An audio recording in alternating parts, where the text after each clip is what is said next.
L'été dernier, un homme de Limoges a failli mourir. Pas à cause de la piqûre d'un frelon, mais à cause de ce qu'il a fait après. Et cette erreur, 9 personnes sur 10 la commettent. Aujourd'hui, on s'attaque à un sujet qui concerne des centaines de milliers de foyers français chaque été. Un nid de frelons dans la maison, sous le toit, dans l'abri de jardin ou même dans le sol. On va voir quelles sont les 3 erreurs qui envoient les gens à l'hôpital, pourquoi les frelons se comportent complètement différemment de ce que vous imaginez et surtout, ce qui fonctionne vraiment quand vous tombez sur cette situation. Pas de mythes, pas de conseils glanés sur des forums où une personne vous dit de brûler le nid et une autre de balancer un pétard dedans. Juste des faits, juste des méthodes vérifiées et juste ce qui peut sauver votre santé et dans certains cas, votre vie. Alors allons-y. Pour comprendre pourquoi un nid de frelons dans la maison est aussi dangereux, il faut d'abord comprendre à qui on a réellement affaire. Et c'est là que commence le premier grand malentendu. La plupart des gens confondent en effet le frelon avec une simple guêpe. Ils se disent « c'est juste une grosse guêpe, je vais m'en débrouiller pareil ». Or, le frelon européen, c'est, à dire Vespa crabro, n'est pas une grosse guêpe. C'est un animal complètement différent, avec un comportement différent, un venin différent et une façon différente de réagir à une menace. Regardez plutôt. Une guêpe mesure environ 12 à 10 à 7 mm. Un frelon mesure 25 à 35 mm. C'est plus du double. Quand un frelon vous frôle la tête en vol, vous l'entendez. Le son est plus grave, plus intense, et la plupart des gens le décrivent comme le bourdonnement d'un petit hélicoptère, mais la taille n'est pas l'essentiel. L'essentiel, c'est la composition du venin et la façon dont le frelon l'utilise. Le venin du frelon européen contient une substance, appelée acétylcholine, ainsi qu'un autre composé appelé quinine. Ces 2 substances combinées provoquent ce qu'on appelle en médecine une réaction locale massive. Une piqûre de frelon fait plus mal qu'une piqûre de guêpe. L'enflure est plus importante et dure plus longtemps. Mais attention, voici la surprise. Le venin du frelon européen en lui-même n'est pas plus puissant que celui d'une guêpe. Il existe même des études montrant que la toxicité du venin de frelon est légèrement inférieure à celle de certaines espèces de guêpes. Sauf qu'à chaque piqûre, le frelon injecte une dose bien plus importante. Et c'est là toute la différence. Imaginez-la. Différence entre une goutte et une cuillère à café. Les 2 contiennent le même liquide, mais l'effet est radicalement différent. Venons-en maintenant à la façon dont le frelon attaque réellement. On touche ici au cœur du problème, et à la raison pour laquelle les confrontations avec un nid de frelon sont si dangereuses. Le frelon ne sort pas son dard sur un coup de tête. Contrairement à l'abeille, dont le dard est muni de crochets et qui meurt après avoir piqué, le frelon a un dard lisse. Cela signifie qu'il peut piquer plusieurs fois de suite. Un seul frelon peut vous piquer 3, 5, 10 fois d'affilée. Et non seulement il le peut, mais il le fera s'il se sent menacé. Le mot-clé ici, c'est menacer.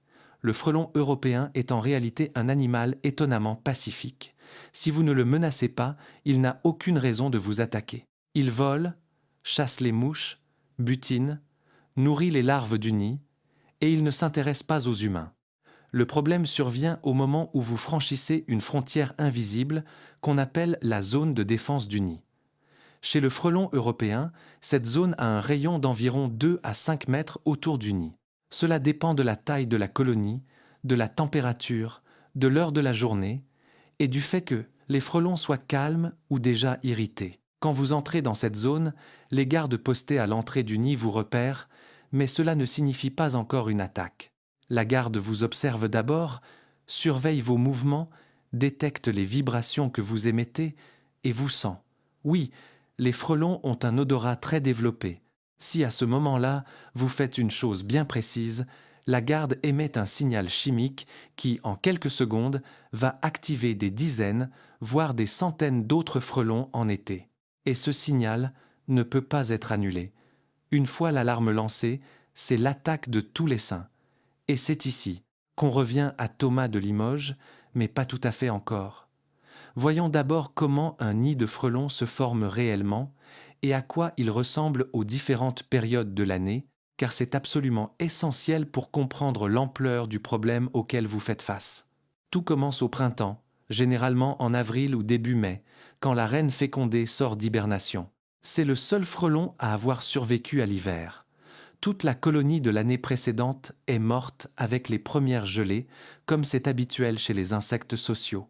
La reine est donc seule et a devant elle une tâche immense, bâtir une toute nouvelle colonie à partir de rien. Elle trouve un endroit adapté, une cavité dans un arbre, un espace sous la toiture, une ouverture dans un mur ou les combles d'une maison, et commence à construire les premières cellules du nid.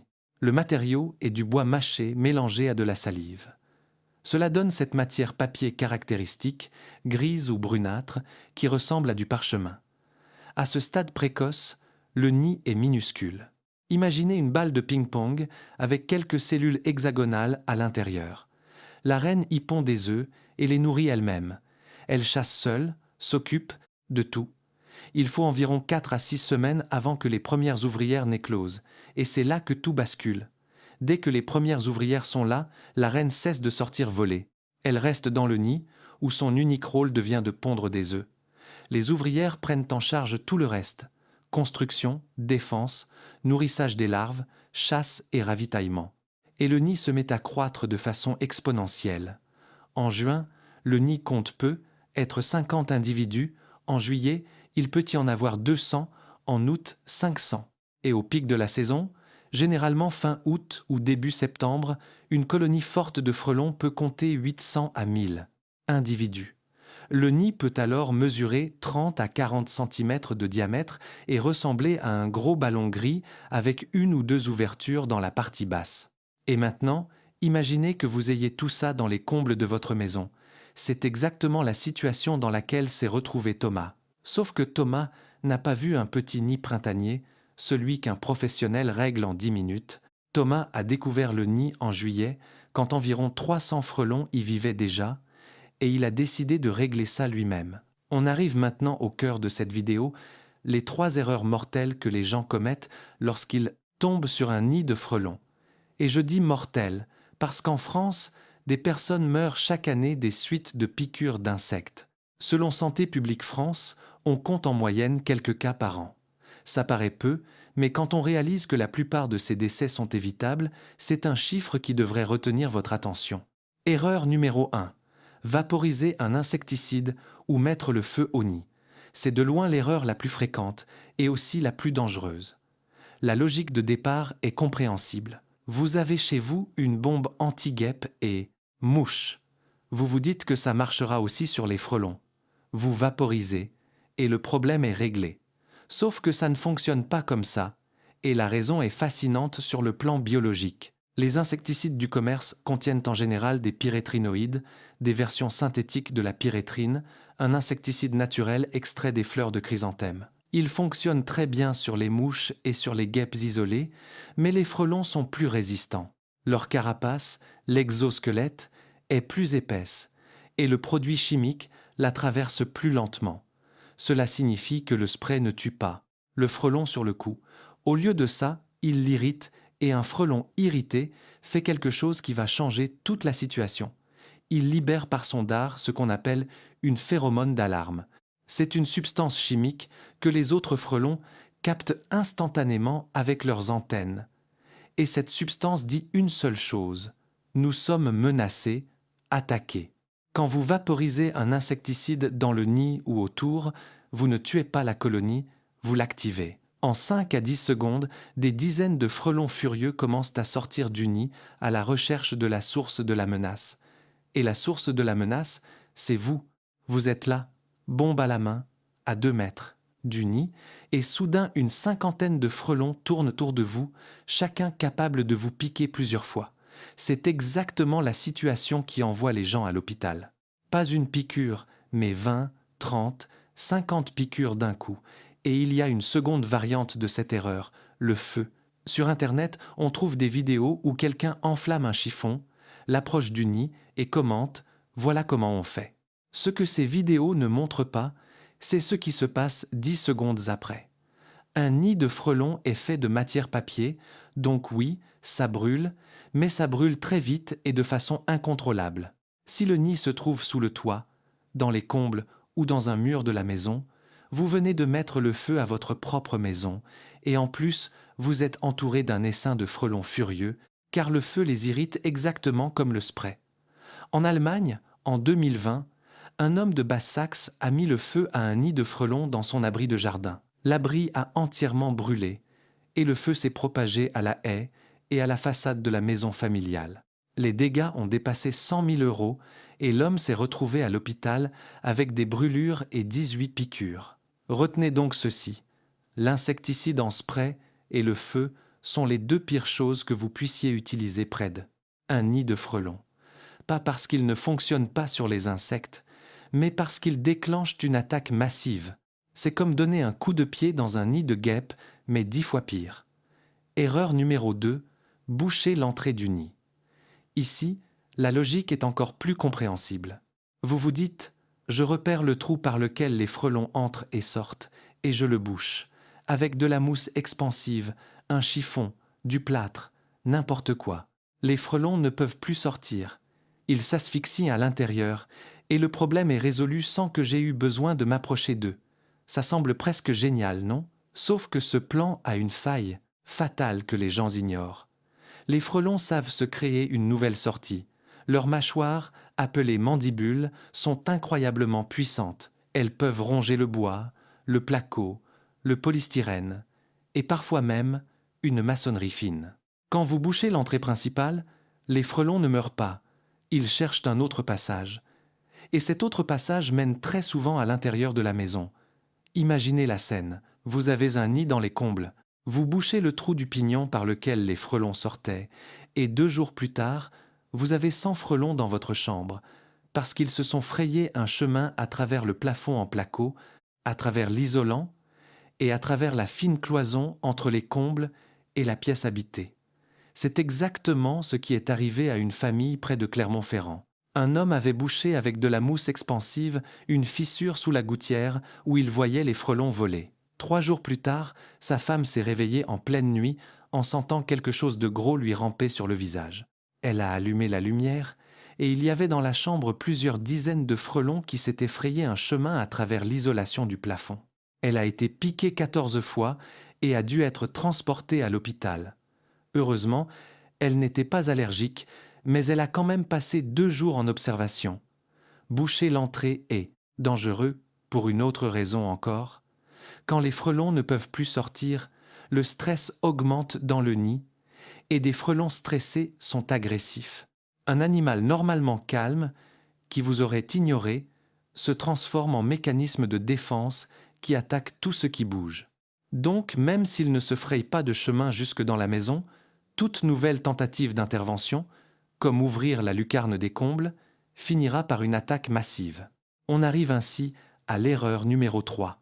Et cette erreur est perfide parce qu'elle ne ressemble pas à une erreur, elle ressemble à un instinct. Agiter les bras et courir. Imaginez que vous marchez dans le jardin et qu'un frelon passe soudain près de vous en vol. Que faites-vous? La plupart des gens agitent automatiquement le bras, le chassent, le secouent de leur épaule ou partent en courant. Ce sont des réactions parfaitement naturelles. Elles sont ancrées profondément dans notre cerveau, dans la zone qui gère la réponse à la menace, sauf qu'avec les frelons, c'est exactement la pire chose à faire. Et maintenant, je vais enfin vous raconter ce qui est arrivé à Thomas de Limoges. Thomas est monté dans les combles, a refermé la lucarne derrière lui, a pris la bombe et l'a vaporisée en direction du nid. C'était l'erreur numéro 1. Le spray a déclenché la phéromone d'alarme, et en quelques instants, des dizaines de frelons l'ont encerclé. Thomas a fait ce que ferait n'importe qui.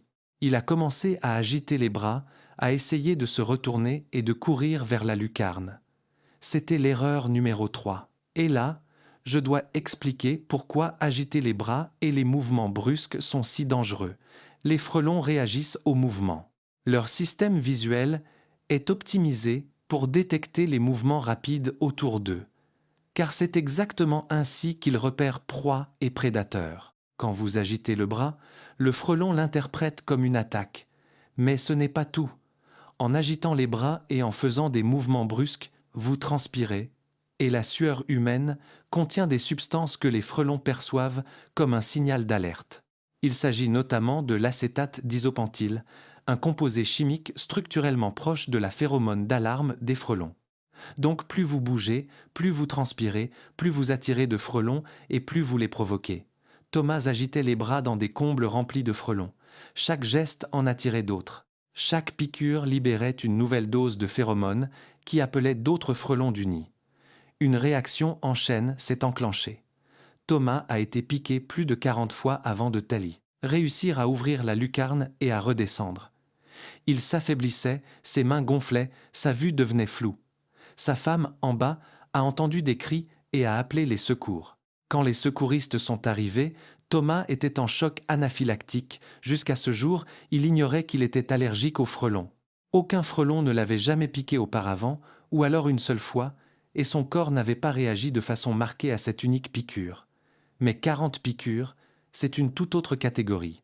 Même une personne non allergique peut se retrouver dans un état grave après un tel nombre de piqûres, et une personne allergique peut en mourir. Thomas a survécu. Les secouristes lui ont administré de l'adrénaline, des antihistaminiques et des corticoïdes. Il a été transporté à l'hôpital, où il a passé 4 jours en soins intensifs, mais il a eu de la chance. Il a eu de la chance que sa femme soit à la maison et l'entende. Il a eu de la chance que les secours arrivent vite. Il a eu de la chance que son corps réagisse au traitement. Tout le monde n'a pas cette chance. Et maintenant, je vous pose une question. Que feriez-vous, vous, dans cette situation ?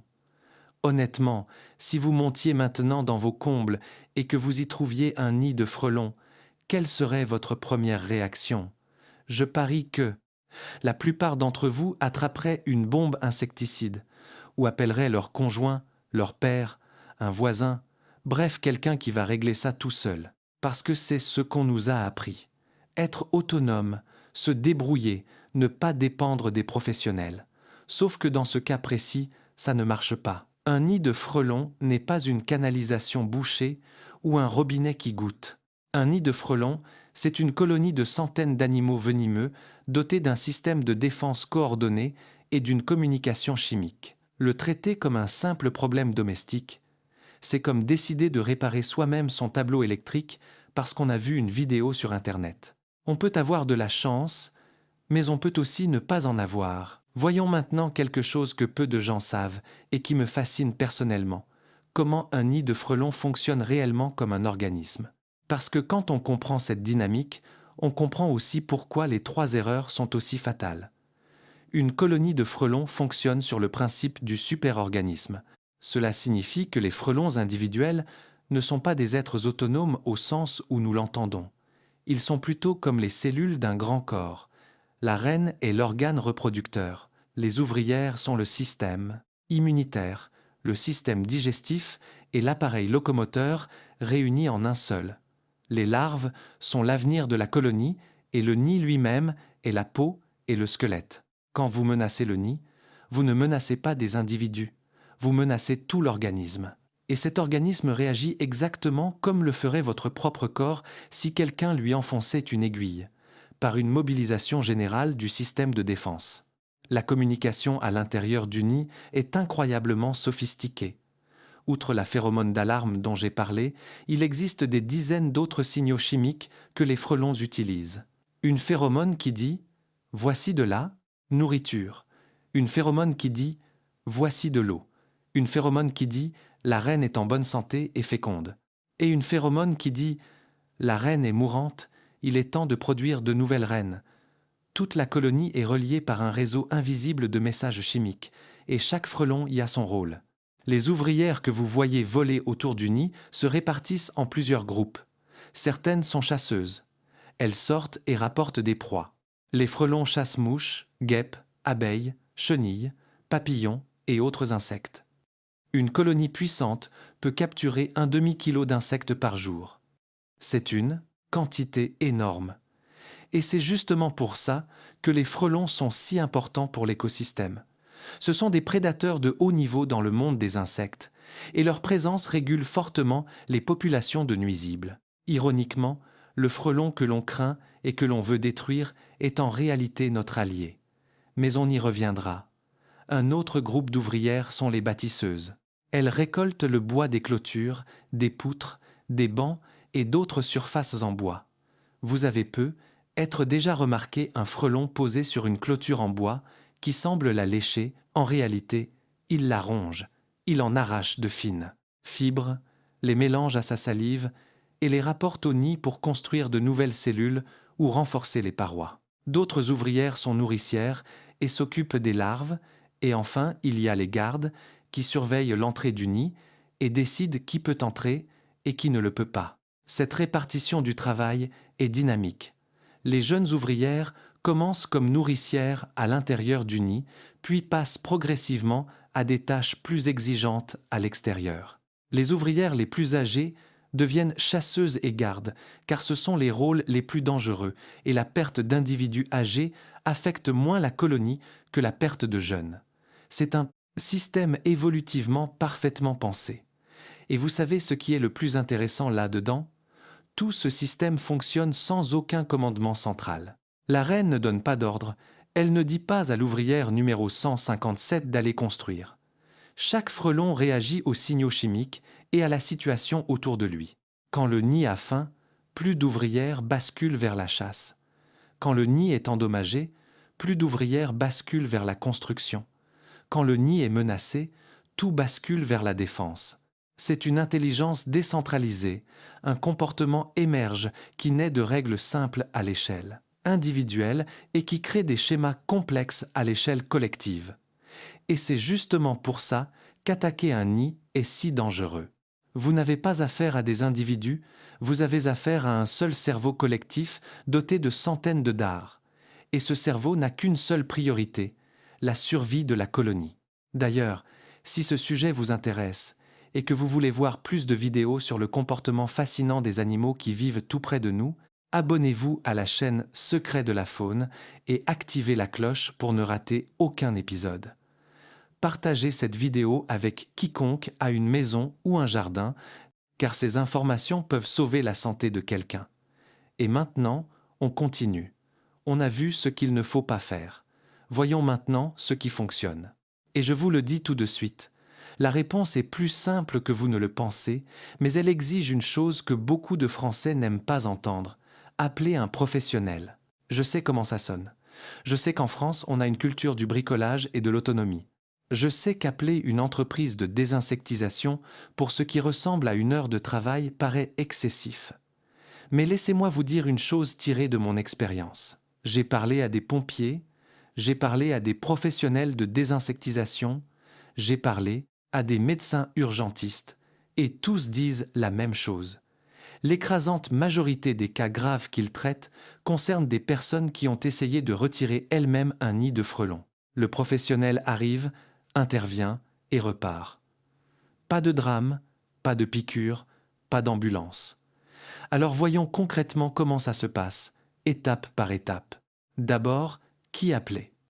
Vous avez deux options principales, les pompiers et les entreprises de désinsectisation.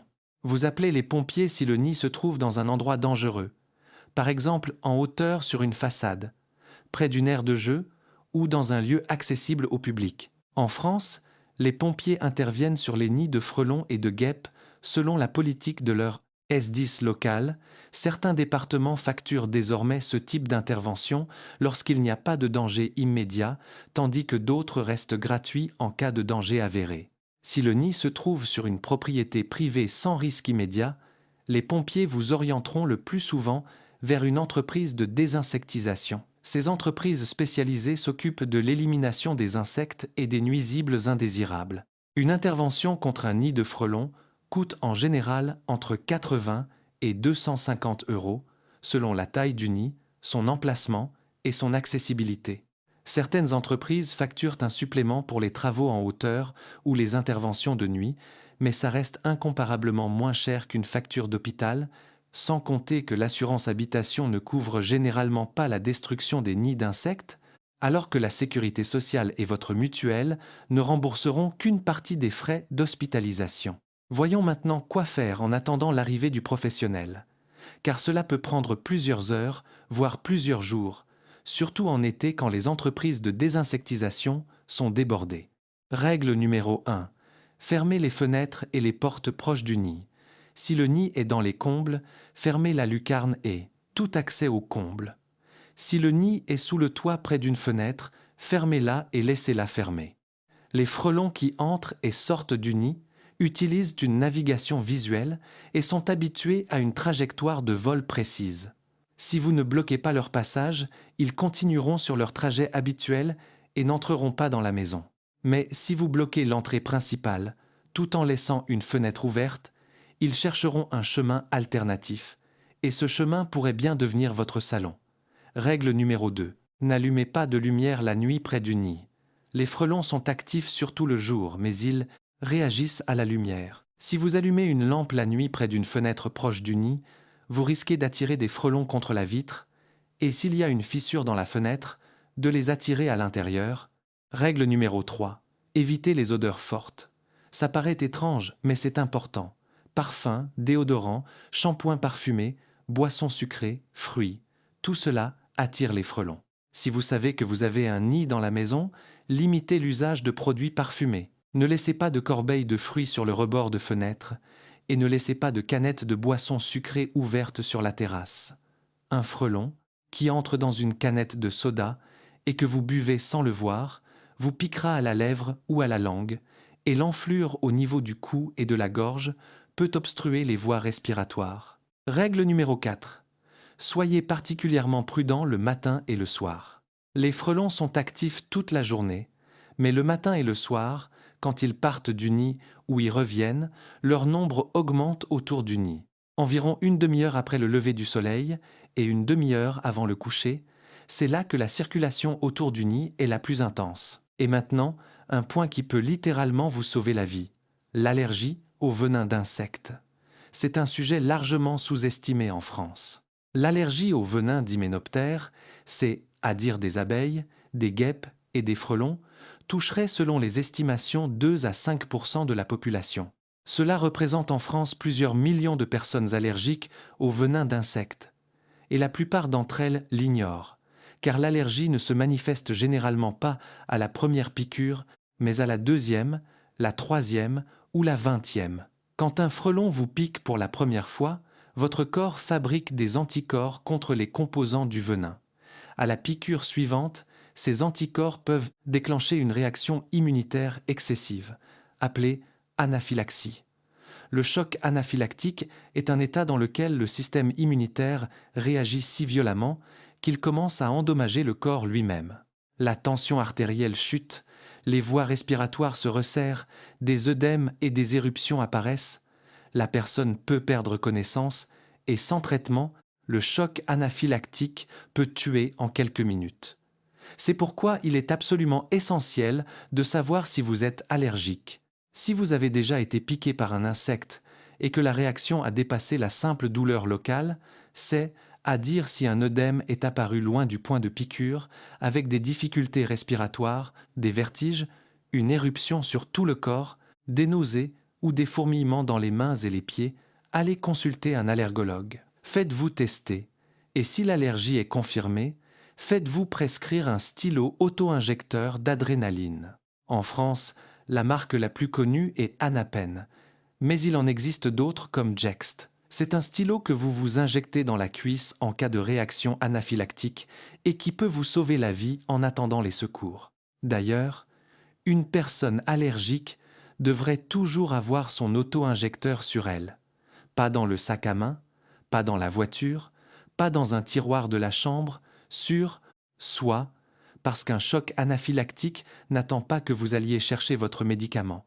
Et encore une chose importante, même si vous n'êtes pas allergique, un grand nombre de piqûres peut à lui seul mettre la vie en danger. Le seuil critique se situe autour de 50 piqûres chez un adulte, mais il peut être plus bas chez les enfants et les personnes âgées. À partir de ce nombre de piqûres, une telle quantité de venin pénètre dans l'organisme qu'une réaction toxique se déclenche avec un mécanisme totalement différent de l'allergie, mais tout aussi mortel. Les reins peuvent défaillir, les globules rouges se détruire, le cœur cesser de fonctionner correctement et cela peut arriver à n'importe qui, allergique ou non.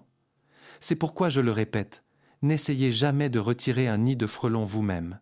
Ce n'est pas une question de courage ou de lâcheté, c'est une question de sécurité élémentaire. J'aimerais maintenant m'arrêter sur quelque chose qui m'a personnellement beaucoup marqué en préparant ce sujet. C'est la question de savoir si l'on devrait vraiment tuer les frelons. Je sais que ça peut sembler étrange dans une vidéo qui, depuis le début, insiste sur leur dangerosité. Mais écoutez ceci. En France, le frelon européen n'est pas une espèce protégée au niveau national, contrairement au frelon asiatique, qui, lui, est classé comme espèce exotique envahissante que l'on peut détruire librement. Le frelon européen, lui, joue un rôle écologique important, et sa destruction sans raison valable est régulièrement déconseillée par les associations de protection de la nature, même si la loi ne l'interdit pas formellement partout. Détruire un nid dans une maison habitée est bien sûr légitime, car il met en danger la santé et la sécurité des occupants. Mais détruire un nid installé dans un arbre au fond du jardin, là où il ne dérange ni ne menace personne, est au minimum inutile. Et la raison pour laquelle le frelon européen mérite d'être préservé est simple. Sa population décline. L'urbanisation, les pesticides agricoles, la disparition des vieux arbres à cavité et le changement climatique affaiblissent toute cette espèce, alors qu'elle est irremplaçable pour l'écosystème. Comme je le disais, une colonie de frelons consomme des dizaines de kilos d'insectes par saison, principalement des mouches, des moustiques, des pucerons et des chenilles. Sans les frelons, ces nuisibles seraient bien plus nombreux. Donc, paradoxalement, le frelon dans votre jardin vous rend service. Vous ne le savez simplement pas. Cela ne veut pas dire qu'il faut tolérer un nid au-dessus de la porte d'entrée ou dans la chambre d'un enfant. Bien sûr que non. Mais si le nid est en bordure de terrain, haut dans un arbre ou dans un endroit où personne ne circule, demandez-vous si vous avez réellement besoin de le détruire. La saison des frelons dure de mai à octobre. À l'automne, toute la colonie meurt naturellement. Il ne reste qu'un nid vide qui se décompose peu à peu et de nouvelles reines qui hivernent ailleurs. Donc, parfois, il suffit simplement d'attendre. Et vous savez quoi? Je dois avouer une chose. Avant de préparer cette vidéo, j'avais pour les frelons un respect qui frisait la peur. Mais plus je me suis renseigné sur eux, plus je me suis mis à les admirer. Ce sont des animaux extraordinaires. Leur structure sociale est plus sophistiquée que celle de la plupart des organismes de la planète. Leur capacité à construire, chasser, communiquer et s'adapter est fascinante. Et le fait qu'ils défendent leur colonie de façon coordonnée n'est pas de l'agressivité, c'est de la défense familiale. Exactement ce que nous ferions nous-mêmes si quelqu'un débarquait chez nous avec une bombe insecticide. Passons maintenant à un sujet absolument central en pratique et dont on parle étonnamment peu, le timing. Le moment de votre décision peut faire toute la différence entre une affaire simple et un cauchemar. Le meilleur moment pour traiter un nid de frelons, c'est le printemps, plus précisément avril et mai. À cette période, le nid est petit, la colonie est faible, et la reine n'a pas encore assez d'ouvrières pour organiser une défense massive. Un professionnel retire alors le nid en quelques minutes. Il n'a souvent même pas besoin de combinaison de protection car il peut simplement capturer la reine et enlever le nid. Le coût est minime, le risque quasiment nul. Sauf que la plupart des gens ne découvrent pas le nid au printemps. Pourquoi? Parce qu'au printemps, il est petit et discret. On aperçoit facilement la reine qui fonde le nouveau nid sans la remarquer. On voit un plus gros frelon voler sous la toiture et on se dit « ce n'est rien ». On ne remarque pas qu'il est en train d'y construire la future colonie de plusieurs centaines d'individus. Et puis juillet arrive, et soudain vous avez sous le toit une boule de la taille d'un ballon de football, avec des centaines de frelons qui entrent et sortent. C'est pourquoi la prévention et le contrôle régulier sont si importants. Chaque printemps, au plus tard en mai, inspectez les points critiques autour de la maison. Combles, greniers, espaces sous la toiture, fissures dans la façade, volets, persiennes, abris de jardin, cabanons, cavités dans les vieux arbres. Cherchez de petits nids en papier de la taille d'une balle de golf. Cherchez des frelons isolés, plus gros, qui reviennent plusieurs fois au même endroit. Si vous trouvez quelque chose, appelez un professionnel immédiatement. En mai, c'est une affaire de 20 minutes et environ 50 €. En août, C'est une affaire de 2 heures, 150 à 300 €, plus l'équipement de protection et les produits chimiques. Et maintenant un point qui concerne spécifiquement les finances françaises, car je sais que les téléspectateurs français veulent savoir combien ça coûte et qui paie. Le coût d'une élimination professionnelle d'un nid de frelons se situe, comme je le disais, entre 80 et 250 €. Certaines entreprises facturent davantage, surtout s'il s'agit de travaux en hauteur ou d'un nid difficile d'accès. Les pompiers interviennent gratuitement dans les cas de danger immédiat avéré ou lorsque le nid se trouve sur la voie publique. Sinon, de plus en plus de départements facturent leurs interventions ou vous redirigent vers un professionnel privé. Sur une propriété privée, cela dépend du SDIS local et de la situation. Concernant l'assurance habitation classique ne couvre généralement pas la destruction des nids d'insectes. Certains assureurs la proposent. En revanche, dans le cadre d'un pack d'assistance élargi, cela vaut la peine de vérifier votre contrat ou d'appeler le service client de votre assureur. Et si vous êtes locataire, les frais de destruction du nid devraient normalement être pris en charge par le propriétaire, puisqu'il s'agit d'entretien et de mise en sécurité du bien. Voyons maintenant comment reconnaître si ce que vous avez sous le toit est réellement un frelon, une guêpe, un bourdon ou un autre insecte, car une identification correcte est essentielle. Pas seulement pour savoir l'ampleur du problème, mais aussi parce que le statut de protection diffère selon l'espèce. Le frelon européen, Vespa crabro, est facilement reconnaissable. C'est le plus grand insecte social de France.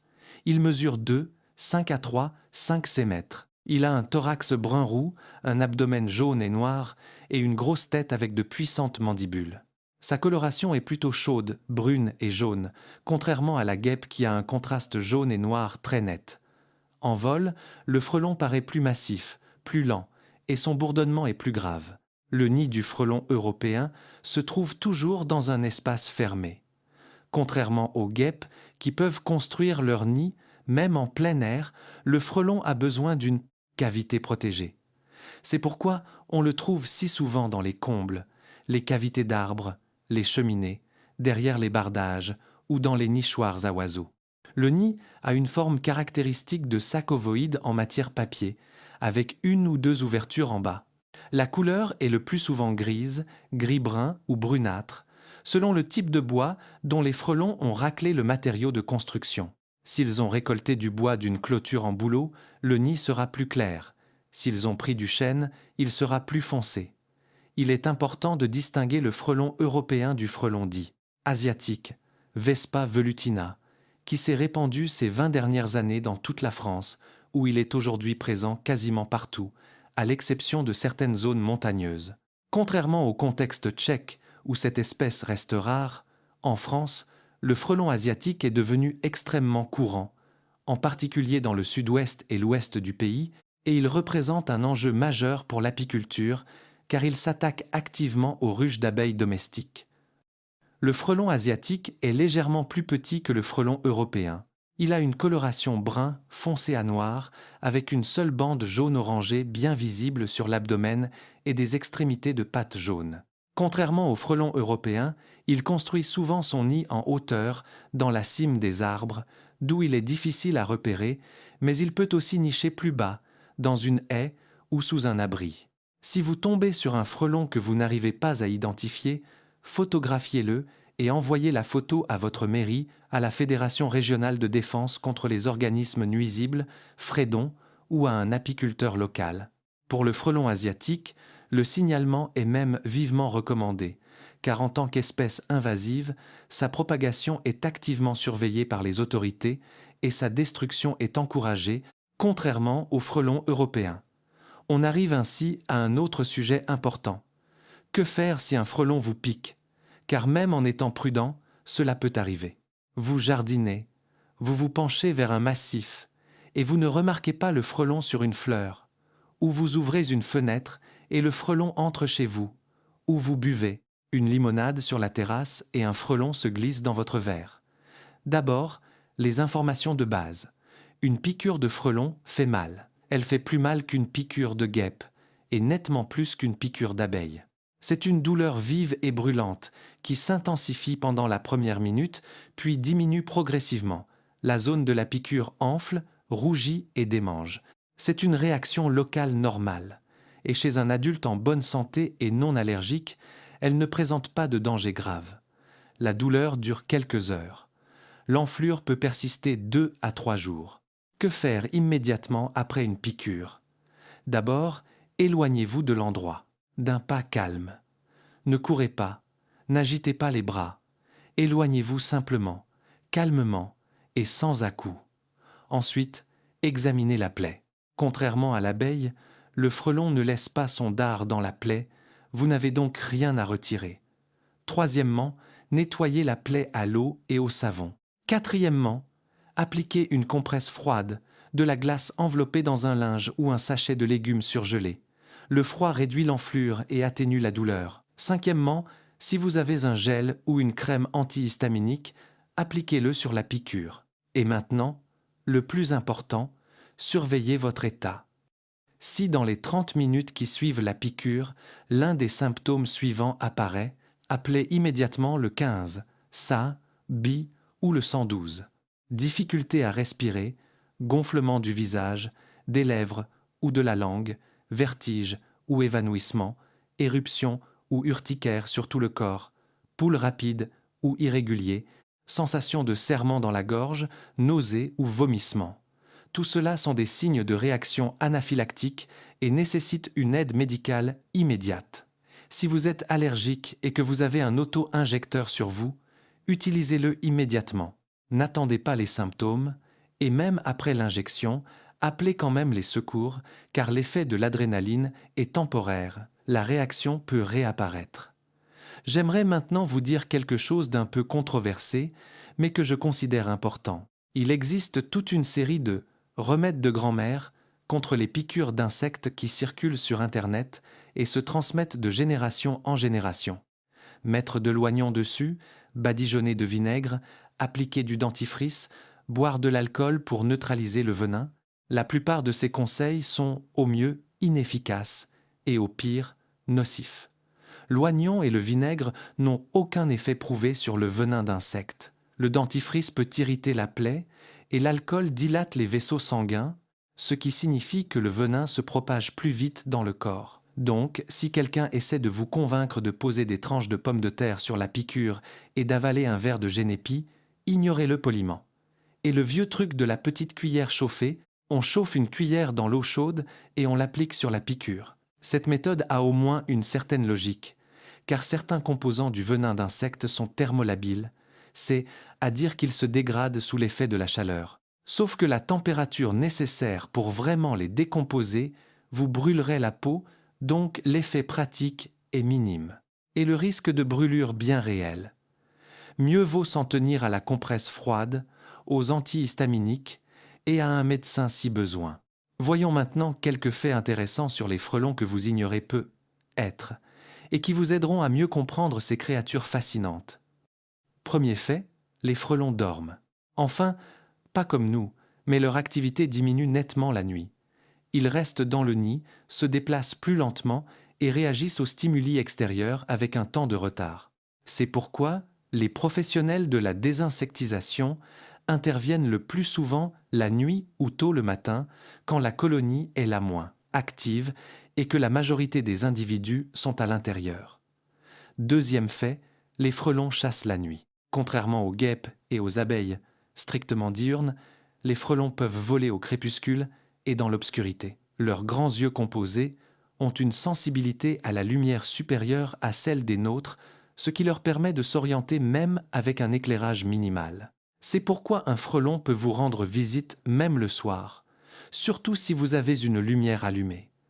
Ils sont attirés par la lumière artificielle, un peu comme les papillons de nuit. Troisième fait, le venin de frelon contient une substance qui dissout les tissus. On l'appelle phospholipase. Et son rôle est de détruire les membranes cellulaires autour de la piqûre pour que les autres composants du venin se propagent plus vite dans le tissu. C'est justement pour ça qu'une piqûre de frelon fait si mal et enfle autant. la phospholipase dissout en quelque sorte la fine couche de graisse autour des cellules et cause des dommages tissulaires localisés. Cela explique aussi pourquoi des piqûres répétées au même endroit causent plus de dégâts que des piqûres isolées à des endroits différents. Quatrième fait, les frelons boivent de l'alcool. Ça a l'air d'une blague, mais c'est vrai. À la fin de l'été et à l'automne, quand la colonie s'affaiblit et que les ouvrières ont moins d'œufs, travaillent pour nourrir les larves, les frelons se mettent à rechercher les fruits abîmés qui fermentent.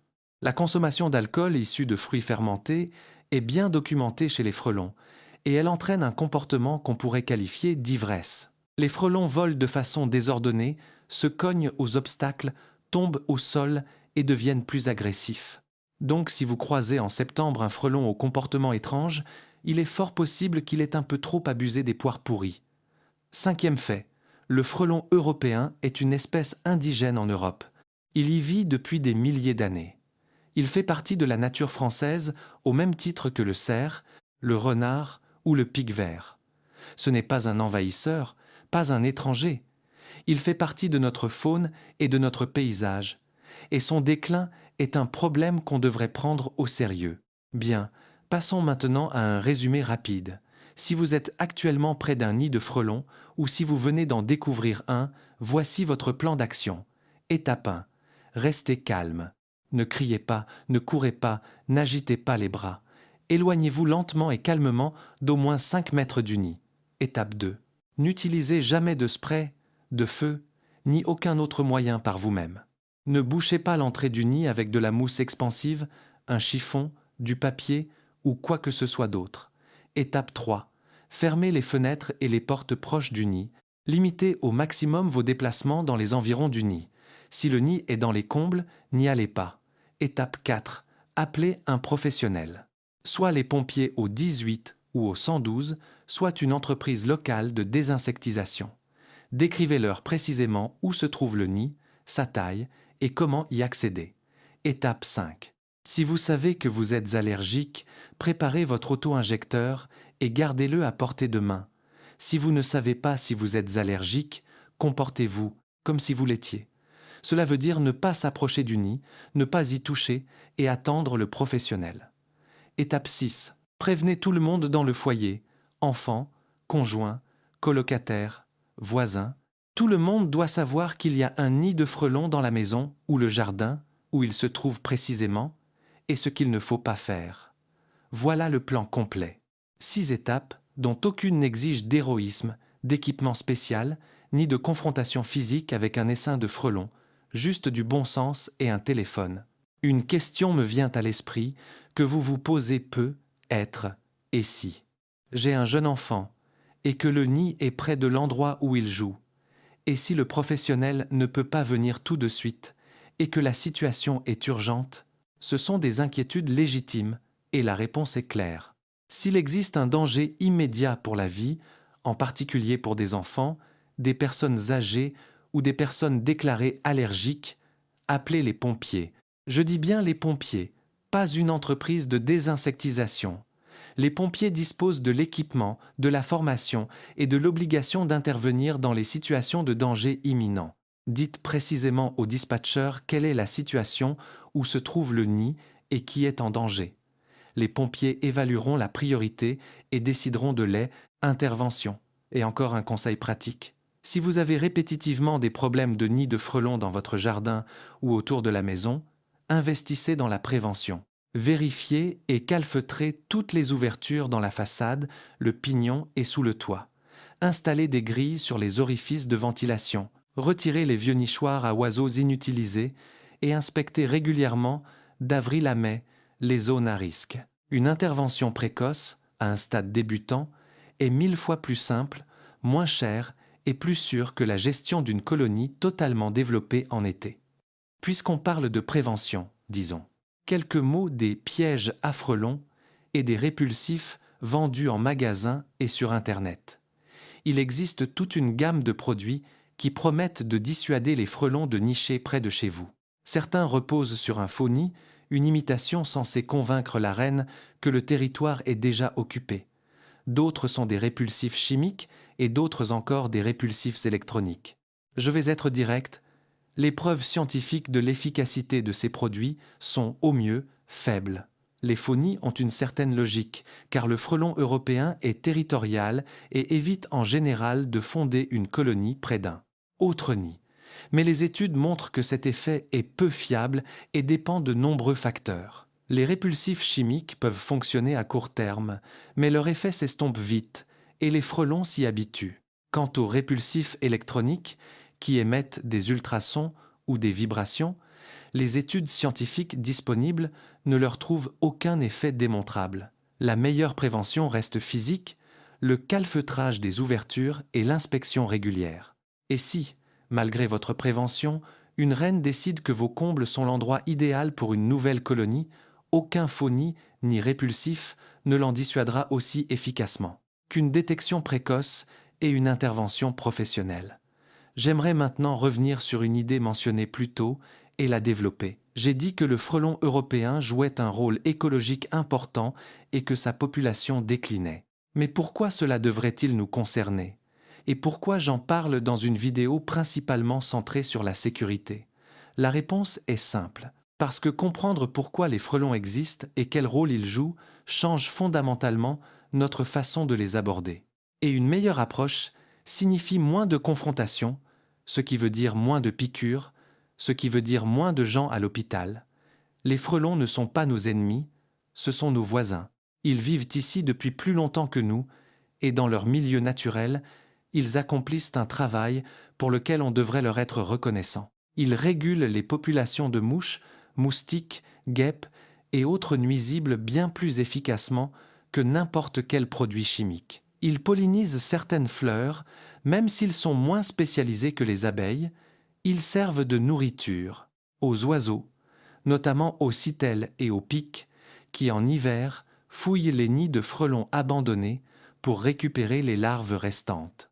Le problème survient uniquement quand nos mondes se chevauchent, quand un frelon installe son nid là où nous habitons.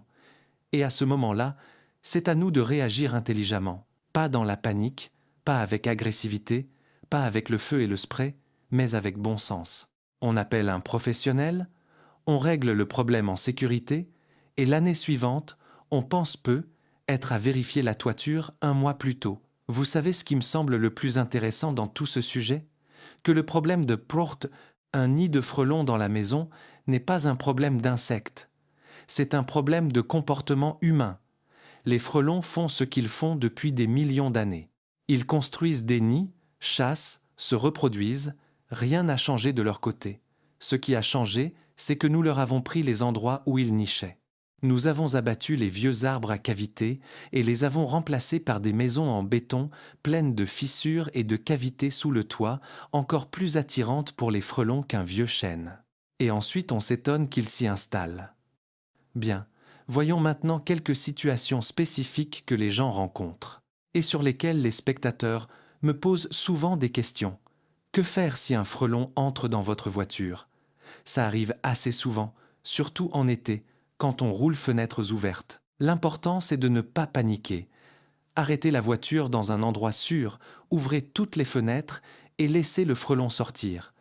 Le frelon dans la voiture ne veut pas y être plus que vous. Il cherche une sortie. Si vous ne l'agacez pas et ne faites pas de mouvements brusques, il sortira de lui-même. N'agitez surtout pas les bras. N'essayez pas de l'attraper ou de l'écraser. Dans l'espace fermé d'une voiture, le risque de piqûre est bien plus élevé et une piqûre pendant la conduite peut causer un accident. Que faire si un frelon entre chez vous? Là encore, sans paniquer, fermez les portes des autres pièces pour que le frelon ne s'aventure pas plus loin dans la maison. Ouvrez une fenêtre dans la pièce où il se trouve et éteignez la lumière. Le frelon volera vers la lumière, donc vers la fenêtre, et sortira. S'il fait jour et qu'il y a plusieurs fenêtres dans la pièce, ouvrez celle qui laisse passer le plus de lumière et fermez ou tirez les rideaux des autres. Le frelon est attiré par la lumière et trouve sa sortie. Tout le processus prend généralement quelques minutes seulement. Que faire si vous trouvez un frelon en hiver? Il arrive parfois que, lors d'une journée d'hiver, anormalement douce, en janvier ou février, vous tombiez sur un frelon titubant sur un rebord de fenêtre ou sur le sol. C'est une reine en hibernation qui s'est réveillée prématurément à cause d'une température inhabituellement élevée. Ce frelon est isolé, désorienté et non agressif. Si vous le pouvez, déplacez-le délicatement vers un endroit frais et sombre, par exemple une boîte dans le garage ou la cave où il pourra se rendormir. Ou laissez-le tranquille, il se remettra à l'abri de lui-même quand la température baissera. Ne le tuez surtout pas. C'est une fondatrice potentielle d'une future colonie, et comme je le disais, le respect qu'on lui doit compte, même s'il n'a pas de statut, protégé partout en France. Que faire si vous avez un nid de frelons dans le sol?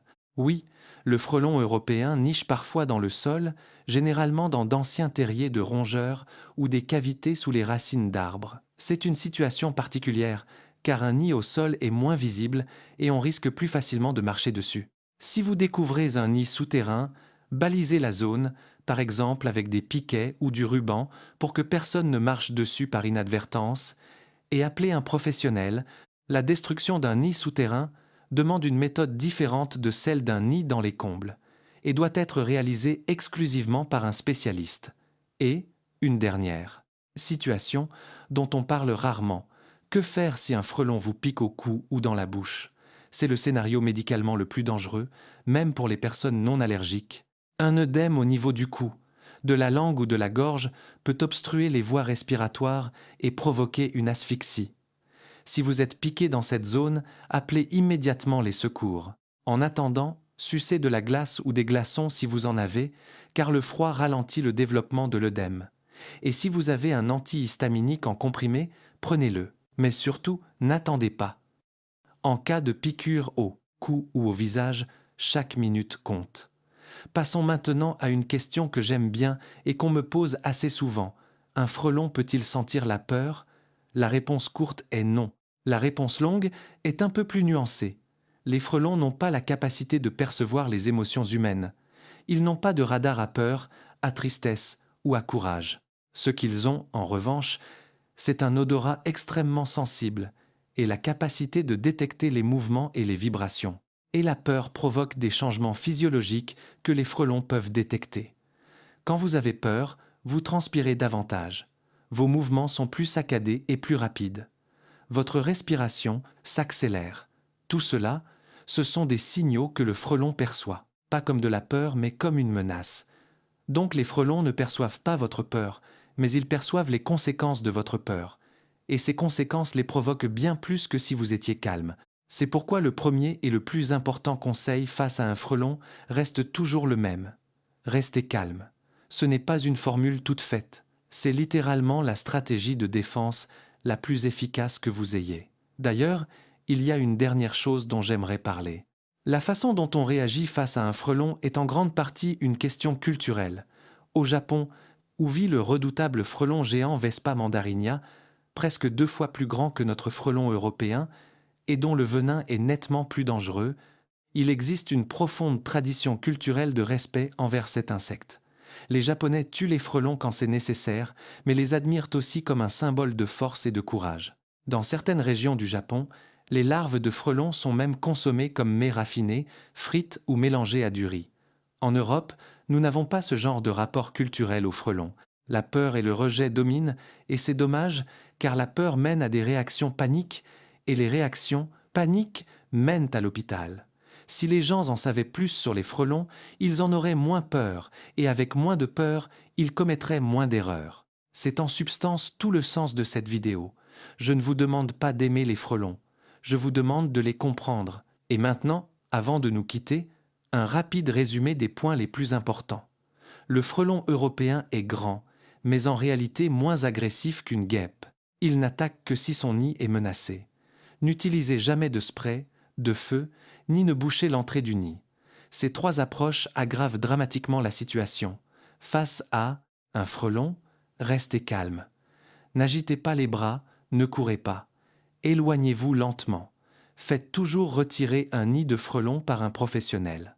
Appelez les pompiers au 18 ou au 112 ou trouvez une entreprise de désinsectisation près de chez vous. Renseignez-vous sur votre statut allergique. Si vous êtes allergique, portez votre auto-injecteur sur vous. Si vous ne savez pas, comportez-vous comme si vous l'étiez. Au printemps, inspectez les combles, les sous-toitures et la façade. Une détection précoce d'un petit nid vous épargnera de l'argent, des nerfs et potentiellement votre santé. Et si le nid se trouve dans un endroit où il ne dérange personne, demandez-vous si vous devez vraiment le détruire. La colonie ne survivra pas à l'hiver, et entre-temps, les frelons feront beaucoup de travail utile dans votre jardin. Je me demande ce que je pourrais vous dire pour conclure, et voici ce qui me vient à l'esprit. Nous, les humains, avons tendance à régler nos problèmes avec la nature en essayant de l'éliminer. On a un nid de frelons, alors on le brûle. On a une taupe dans le jardin, alors on l'empoisonne. On a des pissenlits dans la pelouse, alors on les asperge d'herbicides. Et pourtant, la plupart de ces problèmes ont une solution plus simple, plus sûre et plus raisonnable. Il suffit d'en savoir un peu plus, de comprendre un peu mieux et de respecter un peu plus le fait que ce monde ne nous appartient pas qu'à nous. Le frelon européen était là bien avant nous, et espérons qu'il sera encore là longtemps après nous. Et si vous ne devez retenir qu'une seule chose de cette vidéo, que ce soit celle-ci. La prochaine fois que vous verrez un frelon, ne criez pas, n'agitez pas les bras, ne vous débattez pas, éloignez-vous calmement. Appelez quelqu'un qui sait ce qu'il fait, et laissez-le s'en occuper. Votre sécurité en vaut la peine, et le frelon aussi. Et si vous pensez que les tiques sont inoffensives, dans la prochaine vidéo, je vous montrerai pourquoi il existe un endroit sur le corps où une piqûre peut vous coûter la vie.